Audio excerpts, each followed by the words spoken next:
Hello दोस्तों, कैसे हैं आप सब। हमारी कहानियाँ देखने के लिए हमारे चैनल को सब्सक्राइब कीजिए और हाँ, बेल आइकन दबाना मत भूलिएगा। यह कहानी शांतिनगर नामक गांव की है, जहां प्रताप नाम का व्यक्ति अपने ससुराल में अपनी पत्नी ललिता और सास ससुर सुरेश और दामिनी के संग अपना जीवन यापन कर रहा था। प्रताप के माता पिता एक दुर्घटना में स्वर्ग सिधार गए थे, इसीलिए ललिता से शादी के बाद प्रताप ने अपनी सारी संपत्ति ललिता के माता पिता को देकर प्रताप अपने ससुराल में ही ललिता के साथ रहने लगा। एक दिन प्रताप और बाकी सब घर में बैठे किसी बात पर चर्चा कर रहे थे। क्या हुआ बाबा, आप इतने उदास क्यों लग रहे हो? क्या बताऊं बिटिया, हमारे खेतों में फसल नहीं है। हमने सोचा बारिश आने से पहले खेतों में फसल लगा दे तो अच्छा रहेगा, पर हमें कोई मजदूरी नहीं मिल रहा। हमने लोगों से कर्जा ले रखा है। अगर लोगों को पैसे समय पर ना दिए तो हमें यह जमीन बेचना पड़ेगा। बाबा, अगर मजदूर ना मिले तो इस बार खेतों में फसल नहीं आएगी। नहीं बिटिया, नहीं आएगी। उसमें इतना क्यों विचार करना है। हमारे जमाई जी है ना, वो मजदूरों वाला कार्य कर लेंगे अपने खेत में। वैसे भी ये कोई काम तो करते नहीं है, सारा दिन बस अपने ससुराल में बैठकर मुफ्त की रोटी खाते हैं। अगर ये खेतों में कार्य कर लेंगे तो कौन से इनकी उम्र घट जाएगी। वैसे ये माँ की बात सही है प्रताप, क्यों किसी बाहर वाले को पैसा देना। अच्छा होगा अगर तुम खेतों में काम करो, इससे हमारा पैसा भी बच जाएगा। प्रताप जब से अपने ससुराल में रह रहा था, उसने आज तक किसी काम के लिए किसी को मना नहीं किया, हमेशा सबकी बात मान लेता था। ललिता, मुझे तुमसे कुछ बात करनी है। ये बात सुनकर सुरेश और दामिनी वहाँ से चले जाते हैं। क्या बात है जी? ललिता, ये सब क्या है? तुम्हारी माँ हर समय मेरा अपमान क्यों करती रहती है? हर समय मुझे नीचा दिखाने से क्या मिलता है उन्हें? अच्छा जी, वैसे तो आप कोई कार्य करती नहीं, मेरे माता पिता के टुकड़ों पर पल रहे हो और इतने तेवर दिखा रहे हो। ललिता, तुम सब जानती हो मेरे पास जितनी संपत्ति थी शादी के बाद वो सारी मैंने तुम्हारे माता पिता के नाम कर दिया, वो भी तुम्हारे कहने पे। हम लोग तो अपने घर पे बहुत खुश थे, पर तुमने यहाँ आने की जिद की, इसलिए तुम्हारे खातिर मैंने सब कुछ इन्हें देकर तुम्हारे साथ तुम्हारे घर में रहने लगा। और आज तुम सब लोगों ने मुझे घर जमाई से नौकर बना दिया। वाह, नवाज साहब के तेवर तो देखिए, आजकल ज्यादा ही जुबान चलने लगी है। जाइए, घर में बहुत काम बाकी है। प्रताप रोते हुए घर में जाकर सफाई करने लगता है। ललिता और उसके माता पिता यूं ही प्रताप पर अत्याचार करते रहते थे। प्रताप के सीधेपन का फायदा उठाते थे, उससे घर का सारा कार्य करवाते थे। अरे कहाँ हो जमाई राजा? जी सासू माँ, क्या हुआ? अरे क्या यहाँ बैठकर बस आराम ही करते रहते हो? जाइए खेत में जाकर कोई कार्य करिए। प्रताप खेत में चला जाता है। सारा दिन खेत में काम करने के बाद प्रताप रात में थका हारा घर आता है। अरे ललिता, मुझे बहुत तेज भूख लगी है, जल्दी मेरे लिए भोजन ले आओ। ललिता ये सुनकर रसोई में जाती है। ये क्या कर रही हो ललिता? उस प्रताप को ये ताज़ा बना भोजन देने की कोई जरूरत नहीं, वरना वो आलसी हो जाएगा। हाँ माँ, तुम सही कह रही हो। ललिता झूठा पड़ा भोजन ही प्रताप को देती है। प्रताप ये देखकर रोने लगता है। वो एक पेड़ के नीचे जाकर बैठ जाता है।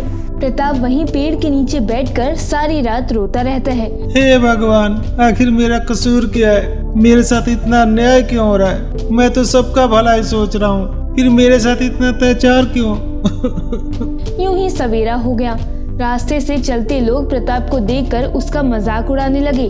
अरे ये क्या, सवेरा हो गया? चलो अब जल्दी से घर चलता हूँ। प्रताप घर वापस आता है।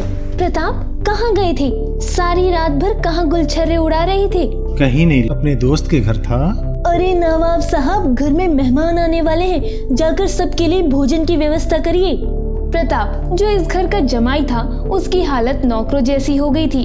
प्रताप रसोई में जाकर सबके लिए भोजन की व्यवस्था करता है। थोड़े समय बाद मेहमान घर में प्रवेश करते हैं। दामिनी सारे मेहमानों की खूब खातिरदारी करती है, फिर सब बैठकर भोजन करने लगते हैं। अरे दामिनी बहन, ये प्रताप तो इस घर की जमाई है ना, फिर ये नौकरों जैसा काम क्यों कर रही है? अब क्या बताना आपको बहन जी, जब से ये हमारा दामाद बना है तब से लेकर अब तक हमारे सर पर ही बैठा है। ना कोई कार्य करता है और ना ही कहीं रहने जाता है, बस सारा सारा दिन यही बैठकर मुफ्त की रोटियां तोड़ता रहता है। हमारी तो बिटिया का भाग्य ही बर्बाद हो गई। अरे बहन जी, ब्याह से पहले ही आपको ये सब विचार करना चाहिए था। बस कीजिए आप लोग, और झूठ मत कहिए। बहुत अपमान कर लिया आप लोगों ने मेरा। अब और नहीं रूपा बहन, मैं एक बहुत ही धनी परिवार से था। मेरे माता पिता के देहांत के बाद मेरा अपना कोई नहीं था, पर जब ललिता मेरे जीवन में आई, जब मेरे साथ इसकी शादी हुई, तो इसने अपने मम्मी पापा के साथ रहने की जिद की। इसके मम्मी पापा ने मुझे झूठी तसल्ली दी कि हम तुम्हारे माता पिता जैसे हैं, हम तुम्हें अपना पुत्र मानते हैं। इसलिए मैंने इनके प्रेम के खातिर अपना सारा संपत्ति इनके नाम करके मैं इनके साथ रहने आ गया। अनाथ हूँ ना, सोचा माता पिता का प्यार मिल जाएगा, पर अब नहीं, मैं जा रहा हूँ। मुझे और अपना अपमान नहीं करवाना है। यह कहकर प्रताप वहाँ से चला जाता है। ललिता और दामिनी प्रताप का ये रूप देखकर दंग रह जाते हैं। अच्छा हुआ ये मनहूसियत खुद ही यहाँ से चली गई। प्रताप यही सब मन में विचार करते करते एक फैक्ट्री में जाता है। वहाँ पर प्रताप अपने हुनर के बारे में फैक्ट्री के मालिक को बताता है। फैक्ट्री का मालिक प्रताप को मैनेजर की नौकरी दे देता है। वहाँ से प्रताप का जीवन एकदम से बदल गया। कहीं अरसा बीत जाने के बाद प्रताप फिर से एक बेहद धनी व्यक्ति बन जाता है। इधर सुरेश के खेतों की सारी फसल बर्बाद हो जाती है। सुरेश ने फसल खरीदने वालों से पहले ही बहुत सारा पैसा उधार लेकर खर्च कर दिया था। अब तो ना वो उन लोगों को फसल दे सकता था और ना ही उनका दिया पैसा। इसीलिए सारे लोग सुरेश के घर के बाहर आकर हल्ला बोलने लगे, उसे बातें सुनाने लगे। बाबा, ये सब क्या हो रहा है? अब हम इन सब का पैसा कैसे दे पाएंगे? बिटिया, अब तो हमें ये खेत और ये घर बेचना ही होगा। बिटिया, हम जमाई बाबू के पास जाते हैं, शायद वो हमारी कोई सहायता करें। कर्जदारों के ताने सुनकर सुरेश अपना घर और खेत दोनों बेच देता है। सुरेश और उसका परिवार रास्ते पर आ जाते हैं। आज अगर मेरे पति मेरे साथ होते तो वो मुझे इस अवस्था में कभी नहीं पड़ने देते थे। मैंने उनके साथ बहुत बुरा व्यवहार किया है। ललिता और उसके माता पिता प्रताप की तलाश में निकल जाते हैं। काफी समय ढूंढने के बाद उन्हें प्रताप का पता मिल जाता है। सुरेश प्रताप को सारी बात विस्तार से बताता है। आप लोग के साथ जो हुआ उसे सुनकर बड़ा दुख हुआ, पर यही जीवन की लीला है। दामाद जी, हमें अपने साथ रहने दीजिए। इन संसार में हम कहाँ जाएंगे? क्षमा करना ससुर जी, मैं आपकी कोई सहायता नहीं कर पाऊँ। जब मैं आपके घर से जा रहा था तब तो आप लोग को मुझ पर दया नहीं आई, फिर मैं आज आप लोग के ऊपर दया क्यों करूँ? जी सुनिए, हमें क्षमा कर दीजिए। नहीं ललिता, मुझे लगा तुम्हारे माता पिता के साथ रहने से मुझे अपने माता पिता का सुख मिलेगा, इसलिए सब कुछ मैंने तुम लोग के नाम कर दिया था, पर तुम लोगों ने मेरे साथ जानवरों जैसा बर्ताव किया है। अब मैं तुम पर विश्वास कैसे कर सकता हूँ? बेहतर होगा तुम सब यहाँ से चले जाओ। ललिता और सुरेश प्रताप से बहुत मिन्नतें करते हैं, पर प्रताप उनकी एक नहीं सुनता।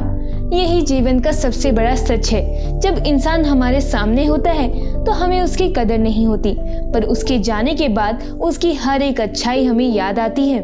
दोस्तों, अगर आपको ये कहानी पसंद आई हो तो हमारे चैनल को सब्सक्राइब कर लें, बेल नोटिफिकेशन दबा लें और कमेंट करके जरूर बताएं कि आपको ये कहानी कैसी लगी। धन्यवाद।